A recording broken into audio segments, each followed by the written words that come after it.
Click to hit நண்பர்கள் அனைவருக்கும் வணக்கம். இன்றைக்கி இந்த வீடியோவில் ஒரு முக்கியமான டாபிக் பற்றி பேச போகிறோம்.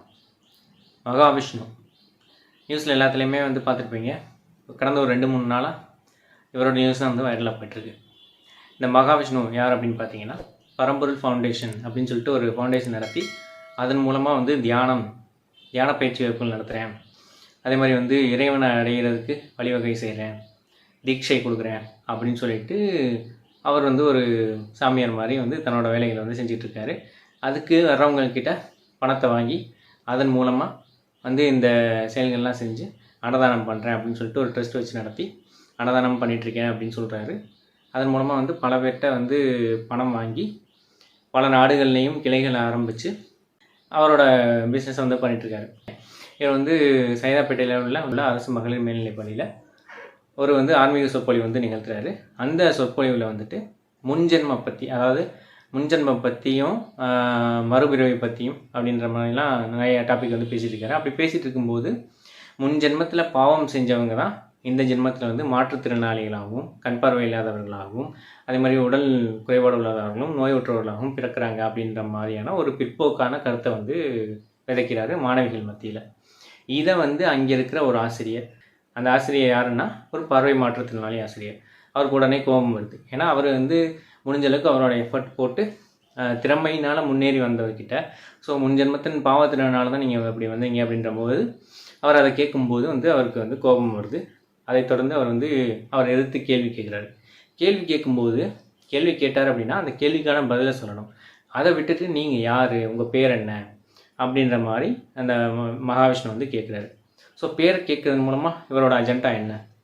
ஒருவேளை அவரோட பேர் சங்கருக்கு பதிலாக முகமதாவோ இல்லை ஜோசப்பாவோ இருந்திருந்தால் இவர் அதன் மூலமாக ஒரு மதச்சாயம் பூசி இந்த விஷயத்தை ஒரு டைவெர்ட் பண்ணலாம் அப்படின்றது தான் இதோட நோக்கமாக இருக்கும், மேலான நோக்கமாக இருக்கும். ஸோ அப்படி பேர் என்ன அப்படின்ற மாதிரி கேட்குறாரு. அதை தொடர்ந்து வாக்குவாதம் செய்கிறாரு. இது அரசு பள்ளி, இதில் நீங்கள் ஆன்மீக கருத்துக்கள் சொல்கிறீங்க, ஆனால் பிற்போக்குத்தனமான கருத்துக்களை சொல்லக்கூடாது அப்படின்ற மாதிரி ஆர்கியூ பண்ணுறாரு. அவர்கிட்ட நீங்கள் என்ன நடத்துகிறீங்க, நீங்கள் எல்லாத்தையும் சொல்லித்தரீங்களா, வாழ்வியல் சொல்லித்தரீங்களா அப்படி இப்படின்னு சொல்லிட்டு எக்கச்சக்கமான கேள்விகள் கேட்குறாரு. நீங்கள் யார், நான் உங்களோட மேலதிகாரிகிட்டே நான் பர்மிஷன் வாங்கிட்டு வந்துட்டேன், நீங்கள் அவங்களோட மேலதிகாரி கிடையாது அப்படின்ற மாதிரி சொல்கிறாரு. ஆசிரியர் ஒரு அதிகாரியோட மேலானவர் அப்படின்னு தான் சொல்லணும். ஏன்னா அதிகாரிகளுக்கு அந்த ஒரு குறிப்பிட்ட சரௌண்டிங்கை கட்டுப்படுத்துகிற வேலை தான் இருக்குது. ஆனால் அந்த ஆசிரியர்களுக்கு ஒட்டுமொத்த மாணவ சமுதாயத்தையும் முன்னேற்ற ஒரு பணி இருக்குது. ஸோ அவங்களோட பணி தான் பெரியது. ஸோ அவங்களுக்கு உண்டான மரியாதையை கொடுக்கணும். அப்படி கொடுக்காம அவர் கூட ஆர்கியூமெண்ட் பண்ணி மேலும் அவரை ஊன் பண்ணுற மாதிரி நிறைய பேசுகிறாரு. ஸோ அதை பார்க்கும்போது நமக்கே மற்ற ஆசிரியர்கள்லாம் ஏன் இதை பற்றி எதிர்த்து கேட்கல அப்படின்ற மாதிரி பார்த்துட்ருக்கோம். ஸோ மற்ற ஆசிரியர்கள்லாம் அவரை எதிர்த்து கேள்வி கேட்காம எதிர்த்து கேள்வி கேட்ட சங்கர் ஆசிரியர் அவர்களே சமாதானப்படுத்துகிறாங்க. அவர் நம்ம இடத்துக்கு வந்திருக்கா, அவரோட சண்டை போடக்கூடாதுன்றது ஒரு அஜெண்டாவாக இருந்தாலும் அவர் சொல்கிறது தப்பான கருத்து, அதை நம்ம ஆசிரியர் கேட்குறாரு, அது சரியாக தான் கேட்குறாரு அப்படின்ற ஒரு எல்லாருக்குமே தெரியும் போது அதை எதிர்த்து ஏன் மற்ற ஆசிரியர்கள் கேள்வி கேட்கல அப்படின்றது தான் இந்த இடத்துல ஒரு பெரிய கேள்விக்குறியாக இருக்குது. ஸோ என்ன மாதிரி ஆசிரியர்கள் என்ன மாதிரி மனநிலையில் அவர் சொல்கிற எல்லா கருத்துக்களையும் அப்படியே ஏற்றுக்கிறாங்களா, அது அப்படியே மாணவிகளுக்கு மத்தியில் என்ன மாதிரியான ஒரு தாக்கத்தை ஏற்படுத்தும்? அதாவது மாற்றுத்திறனாளி மாணவர்கள், இப்போ நீங்கள் பார்த்துருப்பீங்க பாராலிம்பிக்ஸ், மாற்றுத்திறனாளிகளுக்கான ஒரு பாராலிம்பிக்ஸே நடக்குது.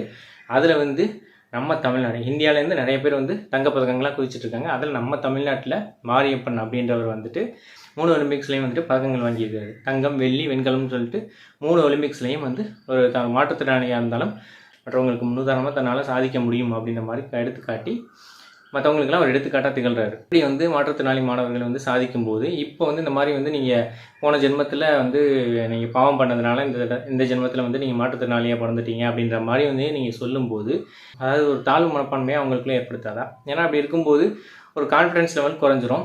ஸோ அப்போ நம்ம அதனால தான் பண்ண முடியல போல், ஸோ அதனால் நம்ம இதுக்கு மேலே சாதிக்க முடியாது அப்படின்ற மாதிரி அவங்களோட ஒட்டுமொத்த கான்ஃபிடென்ஸையும் குறைக்கிற மாதிரி இருக்கும். இது மாற்றுத்திறனாளி மாணவர்களுக்கு மட்டுமா அந்த ஒரு கான்ஃபிடன்ஸ் குறைவை ஏற்படுத்தும். இதை பார்க்குற எல்லா மாணவர்களும் இருப்பாங்க. ஸோ இப்போ ஒரு மாணவர்கள் நல்லா படிப்பாங்க, ஒரு சில மாணவர்கள் கொஞ்சம் குறைவாக படிப்பாங்க. ஸோ அப்படி குறைவாக படிக்கிறவங்க ஒரு ஸ்டேஜுக்கு மேலே நல்லா படிக்க முடியல அப்படின்றப்ப அவங்க என்ன நினைப்பாங்க, நம்ம முன்ஜென்மத்தில் ஏதோ பாவம் பண்ணியிருக்கோம், அதனால தான் இந்த ஜென்மத்தில் படிக்க முடியல அப்படின்ற மாதிரியான தாட்கள்லாம் அவங்களுக்கு போகும்.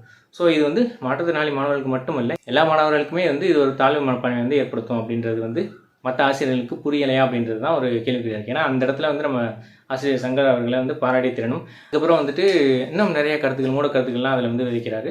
அதாவது வந்து ஒரு மந்திரம் சொன்னால் வந்துட்டு மழை பொழியும், நெருப்பு குழம்பு வரும். ஒரு மந்திரம் சொன்னால் வந்து ஒரு இடத்துலேருந்து இன்னொரு இடத்துக்கு பறக்கலாம் அப்படின்ற மாதிரிலாம் வந்து சொல்கிறாரு. அதே மாதிரி வந்து 67,000 குருகுலங்கள் இருந்துச்சு, அதையெல்லாம் மூடப்பட்டுருச்சு. அதை வந்து பிரிட்டிஷ் ஆட்சிக்காரங்க வந்து மூடிட்டாங்க அப்படின்ற மாதிரியான ஒரு பிற்போக்கான கருத்துக்களை எல்லாம் வந்து விதைக்கிறாரு. ஏற்கனவே வந்து குலக்கல்வி திட்டத்தை வந்து எதிர்த்து நம்மளோட அதாவது முன்னாடி திராவிட இயக்கத்தில் வந்து குலக்கல்வி திட்டத்தை எதிர்த்து தான் போராடி இப்போ ஒரு சமூக முன்னேற்றத்தை வந்து கொண்டு வந்திருக்காங்க. அதாவது கிராஸ் என்ரோல்மெண்ட் ரேட் அப்படின்ற மாதிரி சொல்லுவாங்க. அது வந்து யுஎஸ்ஏ அமெரிக்காவை விட அதிகமாக வந்து தமிழ்நாட்டில் இருக்குது.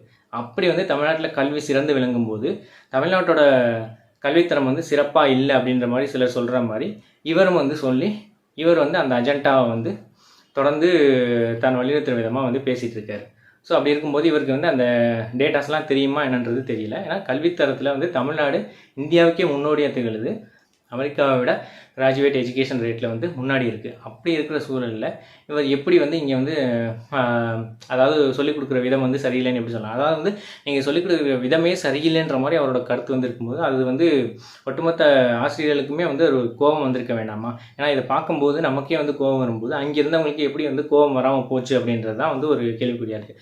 அதே மாதிரி அதை பேசிட்டு திருப்பி வந்து பேசும்போது அந்த மாணவிகளும் வந்து அவரை வந்து கொண்டாடுற மாதிரி ஏதோ சவுண்டு கேட்குற மாதிரியும் அவரோட வலைத்தளத்தில் வந்துட்டு போட்டிருக்க வீடியோவில் வந்து கேட்குது. ஸோ இப்போ வந்து மாணவிகள் வந்து அந்த அவர் சொன்ன கருத்துக்கு இப்போ ஏற்றுக்கிட்டாங்க அப்படின்ற மாதிரி தானே அர்த்தமாகி போயிடுது. ஸோ அப்போ ஒரு தப்பான கருத்தை விதைக்கும் போது அதை ஏற்றுக்கிறாங்கன்ற போது அந்த தப்பான வழியில் அவங்களும் போவாங்கன்றது வந்து ஆசிரியர்களுக்கு வந்து தெரியலையா அப்படின்றதும் இந்த இடத்துல ஒரு கேள்விக்குறியாக இருக்குது.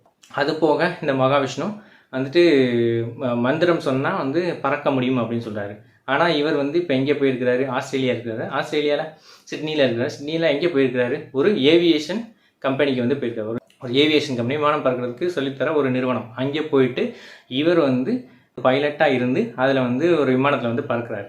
ஸோ இவருக்கு வந்து மந்திரம் சொன்னால் பறக்கலாம் அப்படின்ற போது மந்திரத்தை சொல்லியே பறக்க வேண்டியதானே, எதுக்கு ஏவியேஷன் ஸ்கூலுக்கு வந்து போகணும்? அது வந்து இவரை பின்பற்றுறவங்க இவரோட வலைத்தளத்தில் வந்து போய் பார்த்தா அவரை பின்பற்றுறவங்க நிறைய பேர் வந்து அவர் சொன்னதில் என்ன தவறு இருக்குது, என்ன தவறு இருக்குது, அவர் ஆன்மீகத்தை தானே சொன்னார்னு சொல்கிறாங்க. என்ன தவறு இருக்குது, என்ன தவறு இருக்குன்னு கேட்குறாங்க. என்ன தவறு இல்லை.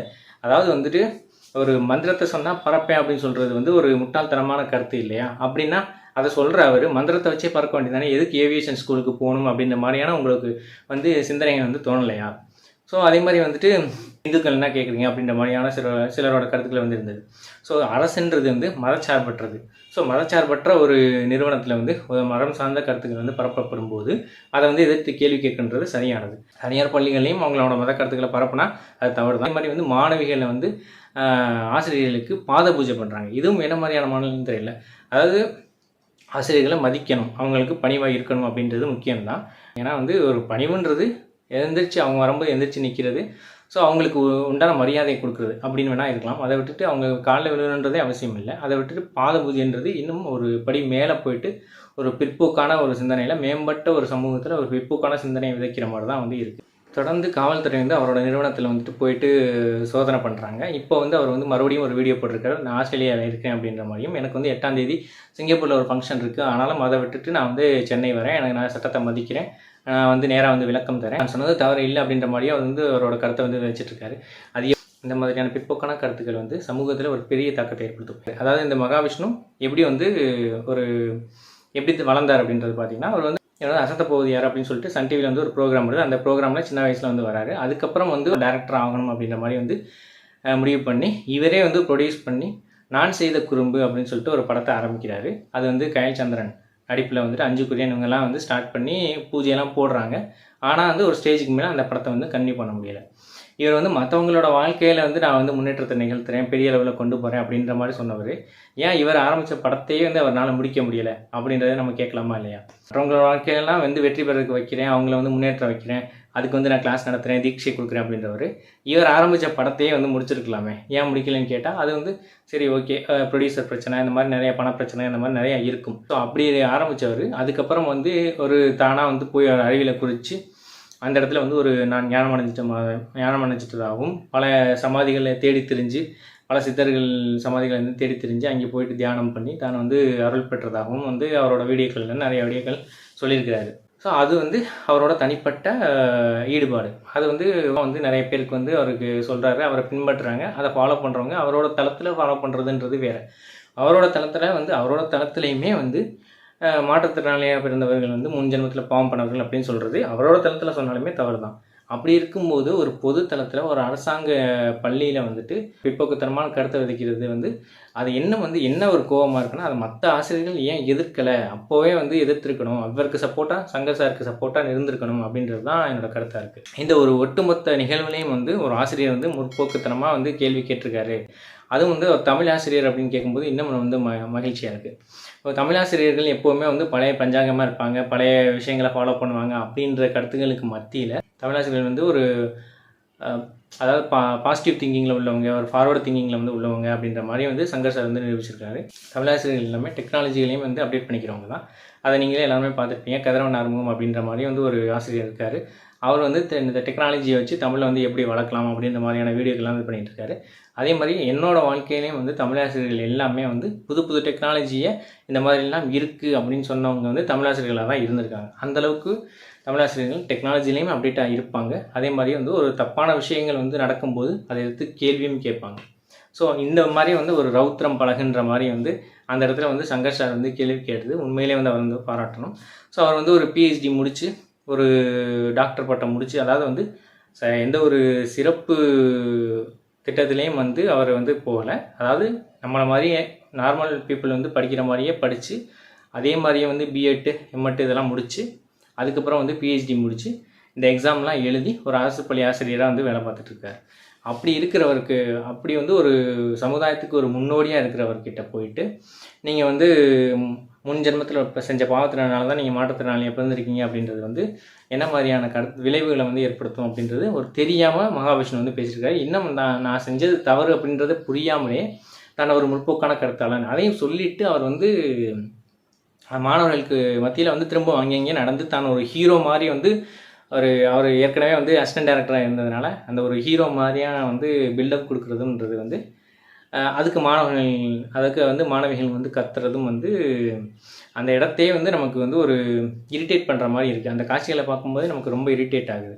ஸோ அப்படி இருக்கும்போது அதை எதிர்த்து எல்லாருமே கேள்வி கேட்குறாங்க. இதை எதிர்த்து ஒட்டுமொத்த ஆசிரியர் சமூகமும் எதிர்த்து கேள்வி கேட்கணும். இவரை கண்டிக்கணும், இவர் தண்டிக்கப்படணும் அப்படின்றது தான் என்னோட கருத்து. என்னோட அந்த கருத்து உங்களுக்கு பிடிச்சிருந்துச்சுன்னா இதை பற்றின உங்களோட கருத்துக்களை கமெண்ட் பண்ணுங்கள். மகாவிஷ்ணு மன்னிச்சு விட்டுறலாமா, இல்லை அவர் தண்டிக்கப்படணுமா அப்படின்றத பற்றி உங்களோட கருத்துக்களை கமெண்ட் பண்ணுங்கள். கிளிக் டிவி சேனலுக்கு சப்ஸ்கிரைப் பண்ணுங்கள். நன்றி, வணக்கம்.